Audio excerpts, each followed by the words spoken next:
That's true. They are very effective right now.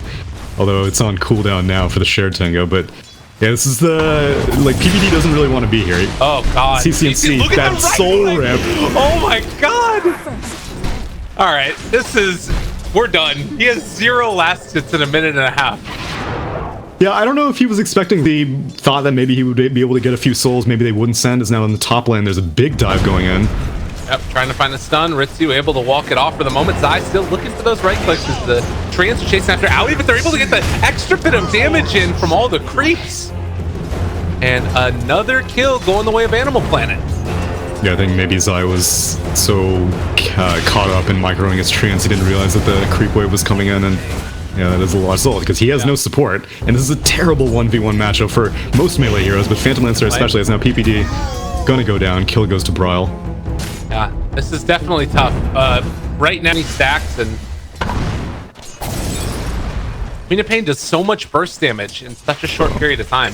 Oh, MoonMeander actually dies in the bot lane to a Zai rotation. All right, this is what needs to happen. Zai is going to need to play some heavy carry. And dying, but I guess during that downtime, Zai finds an opening and kills off the Beastmaster. That's so crazy. He must have gone for like an Axes aggressively as no CCnC.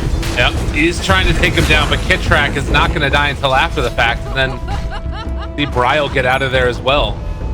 Salvage something, anything, like you were saying. And well, we do have Bryle who ends up finding another kill on the CCnC, popping the stick charges, trying to run away, and he is maybe going to be able to get out of there. Has a blink soon, the roll away. He's actually going to live through this one on 11 HP. They lose 3-3 in the dive behind the tower. I don't know if it's even going to be enough. Moon is going to fall, but the Ether Shock comes out, and Owie able to find another kill. Is going to run into Zai here again, and it's like he should be able to get out of there. Although he actually didn't have teleport off cooldown, and now the tower's hitting him. Zai's going to go down. Oh, God. I don't know why they're committing so hard for the Beastmaster. Let that kill in return is just bonus. Now Kitrak definitely dodges a roll in by 33, but may still go down unless Ritsu can help him. Though, trying to turn this back around. He's going to have a soul rip to find the kill. Doesn't even use it for himself. Might have been able to live there if he did it, but instead it's going to be Ritsu trying to take down Zai, looking for the toss back. Doesn't quite get it there, but he will instead be able to go for Avalanche in a second. Zai again with no TP. On cooldown. Oh, God. Looks like he's gonna probably fall. Oh, able to dodge Ritsu. Well played. Yeah, Ritsu took a tango and a Quelling Planet Heroes and all top 3 net worths, and any lane that is finally left alone, then they get squeezed on. Is now 33 gonna go down. And I guess it's not even so much that like it's a huge net worth death planet. It's more just that it doesn't feel like it's ever going to get that much easier until a lot of things change. Owie is going to end up going down here, so that's at least one positive. Bryle maybe going to go down as well. The haste drone, they are going to be able to find him with the stun, the right click. They get the kill. Much needed. Tombstone's down now, but I don't think that they can get into range unless Ritsu, he finds Zai, and silence to follow it. CCnC still living. He's almost out of mana. If he can kill Kitrak, another kill, double for CCnC. I'm talking at this stage of the game, that's huge, and while all those kills are great, it was split between like 5 heroes. Now bot lane Pajkatt gets Sonic waved, and the Shaman, but that's just a support hero in comparison. I mean, they're definitely staying in it. This is not actually as bad as it was looking before. The big discrepancy now, that after those couple of kills, is that it's Tiny that's still ahead of Pajkatt. By about 1,200 gold. But mid lane is in a lot of ways stabilized. You're only 600 gold behind the Queen of Pain, and you've gotten your levels so you can start maybe even farming up stacks. Things are mid. There's a lot of big power spikes for Animal Planet heroes, though, is now dive in again on the top lane. I mean, they're bowling 33, but it's not really that huge of a pick. And, oh, dive. On him by Zai. Right click. Starting to fall. He has Roar. Yeah, he's going to turn it now, and Ritsu shows up, and he's going to kill off Zai. Oh, you want to kill so bad. Ward Trap. Happening. Shackles. Ooh, man. All right, CCnC goes down yet again. 2, not very high in the experience right now, and he's going to be found by Moon. Might even end up going down. They have the roar if they want to use it. In fact, they will. As he is going to, well, TP away. Maybe a chance. No, Axis is going to be there. Top lane. Another catch, another kill. Owie goes down yet again by Pajkatt. That's definitely. Ritsu's still looking with this Shadow Blade. We'll run into PPD, and that'll be an Avatos back. So, Bryle. Actually, Ritsu's going to be the one that gets the kill there. As bottom lane, they're going to try and go on to die now. Mid lane, they're going on CCnC also. Oh god. Magnetized though. Requiem of Souls comes out. Kitrak going to be punished. He's going to be killed. The rest of them are going to back out now. Or Ritsu's going to go back in. Moon kills off Zai, debuting that Meteor Hammer.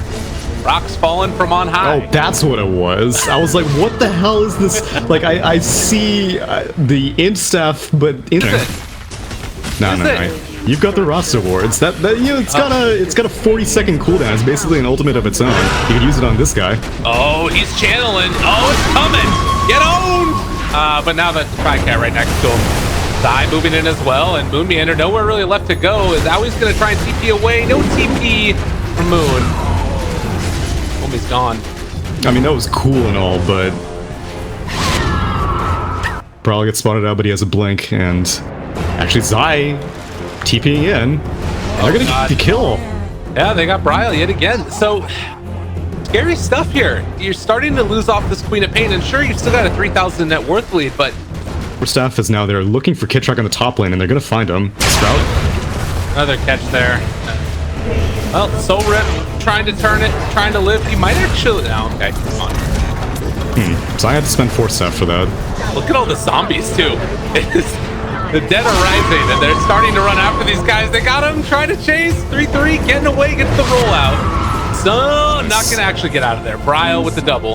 And now, rest of OpTic just going to retreat.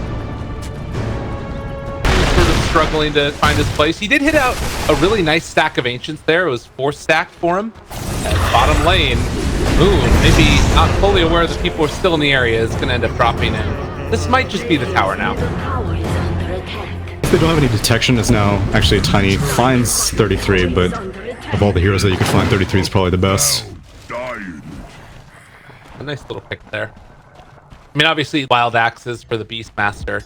As we're going to have a bit of a battle brewing. CCnC walking on top of their heads. He can get that up here. The Requiem of Souls is going to come out. They want to take him down, but he ends up canceling it out. And they're going to back out and just take that kill on a PPD and move immediately into Roche. Or kill Nature's Prophet afterwards as a tree throw, finishing him off. CCnC going to get it perfectly timed. But can he get any more? Immediate buyback there as Zai wants to get in on the action. Meanwhile, a big old combo comes through. It's starting to rip through them all. Are they going to be able to get away from this? Ritsu does manage to get that Shadow Blade off, but then the dust comes out as well, not trying to run around. Kitrak is over here as well. Nearby the rest of his teammates, they're zeroing in on Ritsu. They want to find this kill desperately, and they'll get it. Back towards the Roche pit. Owie's starting to fall down low as Pajkatt's going to throw one more lance, and that should be the death of him. Wards will be taken down as well, and another kill onto the Undying. It's gone terribly. I don't really think they can take Roche after this. Pajkatt's too low, but I guess maybe with all these trance and the fact that Medallion has been completed out, you're not going to find a better opening. And so, again, Zion with a great buyback. And CCnC... Oh, Meteor Hammer. Oh, man. Make it rain. Good amount of damage. I guess. He has to run now. Zion's like, who the hell just Meteor Hammered this Roche? Did he get the... He didn't get the last hit either. Moon's and he's going to get canceled. Away, but it's stunned. Oh, I mean, you can understand the desire, but... Oh, that was almost going to be a turnaround, but not quite there. So at the beginning of the fight, CCnC recognized that... They're down as Bryle forced to blink away right at the start of the fight. There's the jump forward, the Hex, the Ward Trap as well. They've caught themselves one. The Roar is now there as well onto Weehaw. Or excuse me, 3-3. I know he's got 3-3 to save, but it's not actually Weehaw. There's the Requiem that comes out. Tombstone is dead. 2 supports down. Yeah, 2 supports down. Take a tier 1 in the meantime, and wards were spent yet again. So, stays off the map. Although Tiny is going to find him regardless. And Zai's dead. The 1-2. Doesn't even need the blink from Owie. This is the strength of a Tiny at the stage. Push out through mid. You've also got some pressure that's over to the side. Pajkatt's Now they're going moving in. They're looking for the chase. They're going to be able to find a roar. The kick is going to be off the mark. They don't quite find him. CCnC is dead. That's just the Aegis, though. Sonic Wave still being held by Bryle. He has Trying to BKB cast him, but he got response. stunned. They're going to try and turn this back around. Roar already down, but the body block can't handle it. Can he get out of there in time? Is going to be able to make it finish. DPD still being chased. It's 3-3. He's going to be able to roll away in just a second. I'm surprised Pajkatt went in so hard. He was playing as if he had the Aegis because he saw Moon's Beastmaster. OpTic Gaming, the Shadow Fiend was getting initiated on as well. As now Roar is not up for 20 seconds, but they're zoning out the SF so they can hopefully get this tower mid. Ritsu is also chasing right there. They're thinking about going on them, but a bit too far to dive. That's one of those guys doing what Nature's Prophet does best, just ratting it out. And the rest of these heroes, it's a little bit tough to take this fight. Kitrak is left alone on an island. He's going to be forced to back now.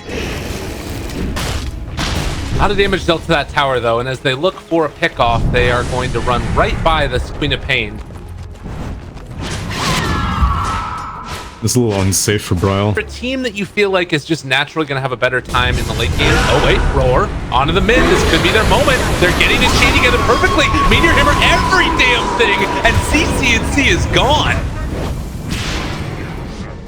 Roll away by 33. What a great Orchid by the Bryle's Queen of Pain. Like, Ogre Magi was rolling in. He was just like, I see you channeling that Meteor Hammer. I'm going to Fire Blast to cancel it. But then Bryle rolled in, blinked in, got the Orchid off on the Ogre Magi, and then all of a sudden Ogre was like, wait, now I'm in the AoE for this Meteor Hammer.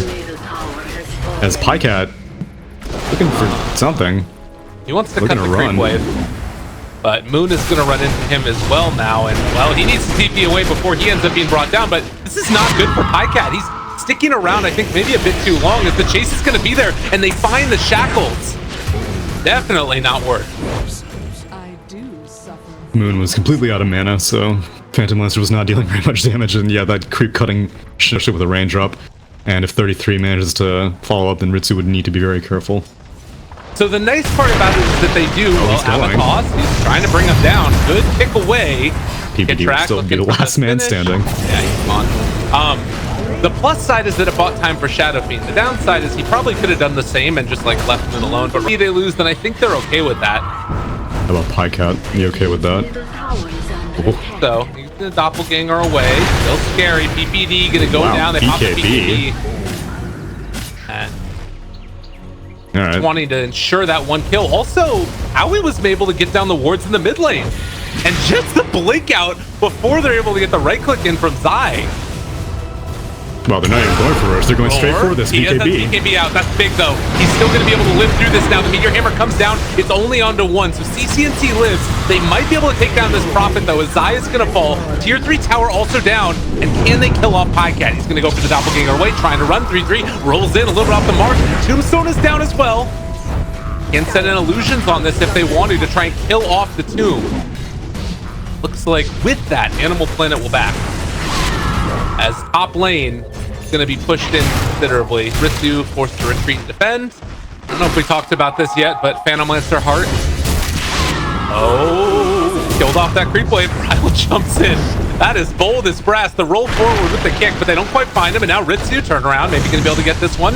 Moon making his way into this as well. He's quite there in time though, so the Requiem of Souls is gonna come out. The turnaround onto the zombie. Zai is starting to fall down as well. They managed to find that roar now. It's only onto the Earth Spirit though. The Meteor Hammer to follow it up. Is it gonna be enough damage? They get the Sonic Wave. He rolled into the freaking thing. But they are going to be able to run away with CCnC, it looks like. So they don't end up losing those most valuable heroes as Pajkatt is ready to go in a second time. He's going to set all those illusions. Then Bryle finds him out, though, trying to get this kill. They have the Avalanche. They do have the toss as well to follow it up. The shackles are there, and they take down Pajkatt. No buyback. Pajkatt keeps entering these fights after, like, they've been pretty much already decided. Like, I can understand why he's going in if Shadow Fiend decided to reinitiate, but Shadow Fiend spent that initial BKB getting that Requiem off, and if Bryle had spent that Blink earlier, then that Sprout would have kept Bryle in place and maybe finished him off with the Requiem, but Bryle blinked out. Zai was like, well, great, now I'm in a terrible position, so he dies to the Queen of Pain. 33 rolls in the Sonic Wave as well, as you mentioned, and the BKB was spent tiny, and cheese is given to the Queen of Pain, and wards are spent. That's in one lane down. And they're not even going to be able to go for any rat-tastic plays afterwards, because top lane is being pushed out by Moon this entire time. He has bots, so he can get in there with the rest of his team if he needs to. Looks like they're going to retreat now and maybe decide to take down these shrines along the way. You know it's the real one because he picked up that rune. Oh, there's the catch, and he should still live through this. It's rather the old trick. Hey, Shackles ends up getting canceled. He's still silenced though, and will die in the end. No buyback again. He was 340 gold short. And 33 survives just barely. 100 gold short right now of that full Scotty. You can see hoping to pick it up here with his last couple of right clicks, but the tower's starting to fall, and the Hex comes out as well for Moon. Meteor Hammer finishes off the tower as Bryle blinks back. They drop the Tombstone as well. That should be taken care of in short order. It's going to get healed back up again by the Soul Rip, and now they have the Shackles. On to CCnC, pops the BKB. Sonic Wave is out. He's going to fall. They lose CCnC. No buyback at all. 3-3 is dead as well, and good game is called. We're going to a game number 3. CCnC was positioned pretty aggressively, but I think OpTic Gaming knew that the game was practically over. It's admirable that they were able to stay in it as long as they did. I give a large credit to that to Zai with the amount of space that he was able